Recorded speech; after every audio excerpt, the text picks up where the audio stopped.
ڕێکخراوی BFCتی ئەڵمانی و بەجددی هاتوۆتە پارێزگای هەڵەبجە کە ئەوێ لە بواری کەرتی ئابووری بواری گەشتی گەشت و گوزار کەرتی کشتتوکاڵ ئیش بکات و ئەم کۆنفرانسە ئاماجەکە ئەو بکە زیاتر ڕێی لایەنەکان وەربگرێت تێبین و سەرنجەکان وەربگرێت بۆ ئەوەی بخاتە بەنامەی کاریەوە و دواتر ئیش بکات و ئیشی لەسەر بکات بەجددی.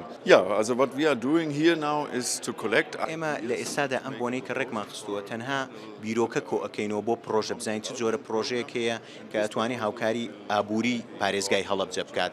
لە ئێستادا دیار نییە ئەڵێمە تەمان ئەم بیرۆکانەمان کە کۆ کردەوە پرۆژەی لەسەر دیزاینەکەین هەوڵ بین بزانین کام پرۆژە لەلایەن حکوومەتەوە بۆ نمونە ڕەزامەندی لەسەر ئەدرێ بۆەوەی هاوکاری بکرێت. ئەم جۆرە پرۆژانە ئەڵێ لە زۆر وڵاتانی جیهانەمانە BFZ ئینتەرناشنەڵ لە نزیکەی 15 وڵات ئیشەکە. هەمانش پرۆژەمان لە وڵاتانی وەکو بۆ نمونە بەرازیل هەیە لە بواری گەشت و گوزار و ئەم پرۆژانە درێژخایەنن لە 3 تا 6 ساڵ ئەخایەنێت ئەوەی باشە کە کاتێکی زۆرە لە بەردەمە بۆی بتوانی کاریگەریەکی زۆرە هەبێت.